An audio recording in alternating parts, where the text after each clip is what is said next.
you have seen also, we have done it. So thank you very much.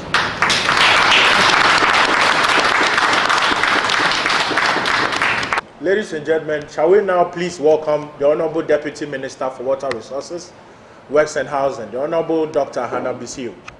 The Ministry of Water Resources, Works and Housing has been monitoring your activities over the years and is appreciative of the efforts you have been making to assist our countrymen and women put up more decent and durable houses.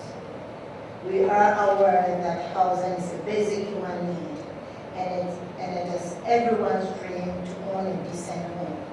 It is also probably the single largest investment most families will make in an asset with appreciating value. Housing is therefore a key input in economic, social, and civic development, as many housing-related activities contribute directly to achieving broader socio-economic development goals. Madam Chair, housing brings to mind some of the problems associated with an increase in population. Currently, Ghana's population is estimated at 23 million, and given a growth rate of 2.7% to 3%, the population is set to increase by 40 to 50% by 2025. Recent studies have shown that about 95% of Ghana's housing supply is delivered by private individuals. We are also aware that only the few reasonably well-to-do can build decent houses of their own.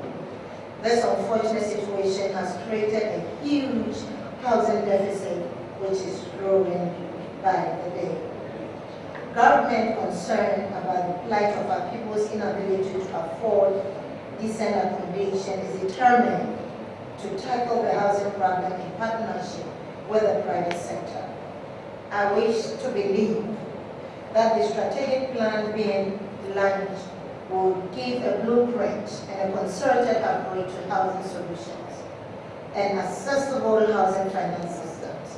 The public-private alliance should bring together local government units, private investors, NGOs, community-based and aid organizations to address the maternal need for urban housing, particularly for poor communities. This effort is very refreshing since it will supplement government's effort in meeting urban shelter models that attract private sector investment that are socially and economically sustainable.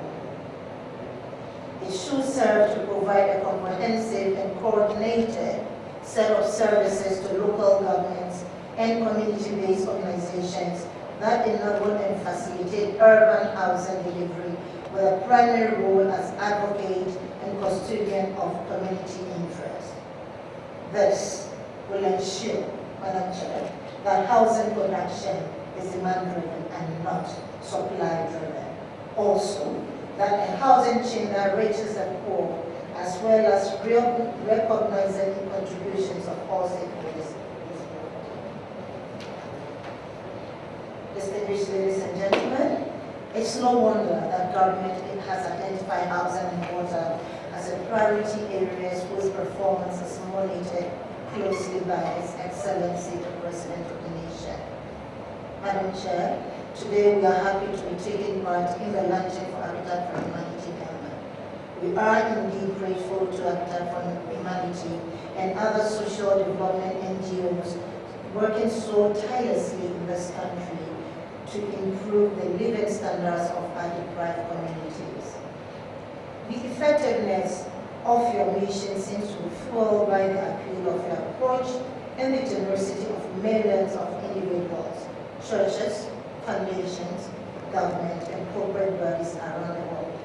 Habitat for Humanity should be proud to be identified as acting as a bridge between the poor and the rich by sourcing funds from people who care about the welfare of the less fortunate and wish to donate to alleviate their suffering.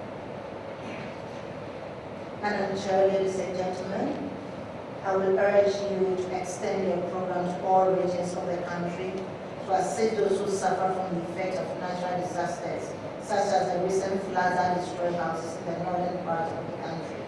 On this note, I wish to congratulate you on the launch of a 3-year strategic plan. It is my hope that it will impact positively on the sector and help raise the level of awareness and supply of houses for the betterment of our people. May God bless for humanity. May God bless Ghana. May God bless the president of the nation. May God bless us all. Thank you for that. Thank you very much, the Honorable Dr.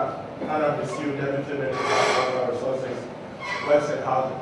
Ladies and gentlemen, now we're going to the main menu, the deal proper.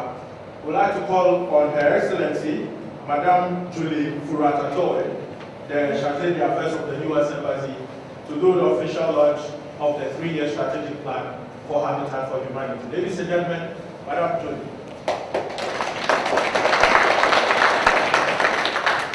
Thank you, Simon. Honorable Deputy Minister of Water Resources, Works and Housing, Madam Chairwoman, members of the media, invited guests, I see a few people from my embassy. Anybody else who I may have missed, I apologize, but welcome to everybody, and thank you for inviting me to participate today.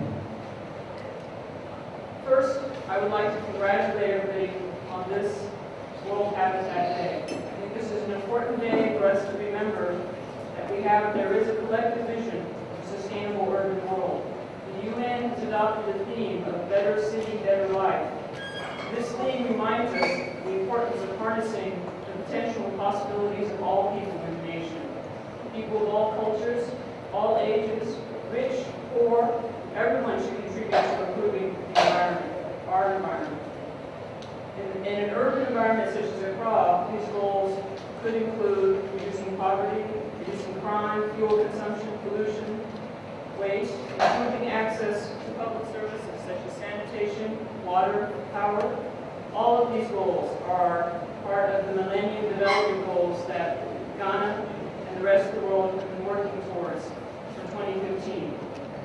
Ghana has already made progress on the Millennium Development Goals, particularly reducing the number of people who are living below the national poverty line. But today's event is about more than that goal. It's about all of the goals.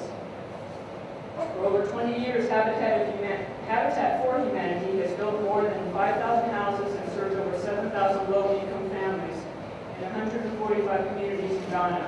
And I'm very pleased to note that the U.S. Embassy will be participating in one of those projects next month. That I understand many of the children that come from the U.S. Embassy or who are in the Lincoln School have also been participating in those projects. And I'm really pleased that private American citizens are also involved on that. I will continue to encourage all of them to participate at each and every opportunity. But let me not go on all of this. I can spend some time on this, and I'm sure you really need to move on. But I do applaud all of the hard work, as well as this recent restructuring that was just presented to us. It will strengthen the capacity to achieve the hefty goals outlined in the strategic plan. The strategic plan will serve a total of 1,000 families within this 3-year strategic period. And I commend you for having put this together. And with that, I'd like to duly announce the launch of this strategy. Thank you very much, Her Excellency, Madame Julie Furatatoe. Ladies and gentlemen, we are going to a stage where we have to take brief remarks from the chairperson for this occasion, and she also happens to chair the board of directors for Habitat for Humanity Ghana. Ladies and gentlemen, Mrs. Stephanie Baikansa. Honorable Deputy Minister for Housing, Your Excellency, the Chargée d'Affaires of the U.S. Embassy,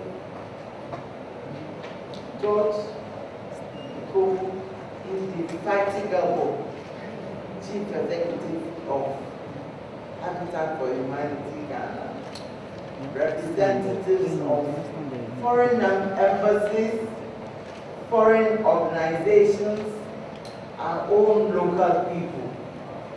Thank you so much for coming to this simple but significant ceremony. Habitat for Humanity today has started a new life. It has been in this country for quite a while, and some houses have been produced with the help mainly of people from outside this country. I want to tell you that this day we are relaunching Habitat for Humanity Ghana.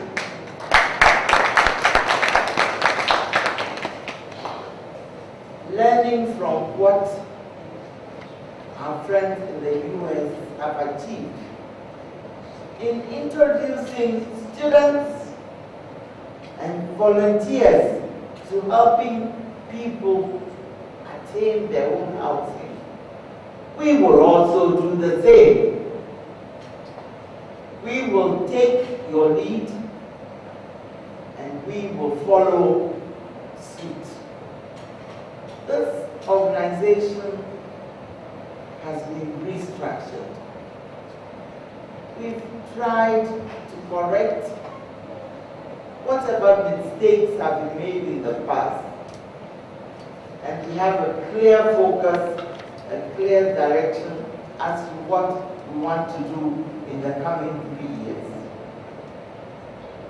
Let me tell my Ghanaian friends that Habitat for Humanity is indeed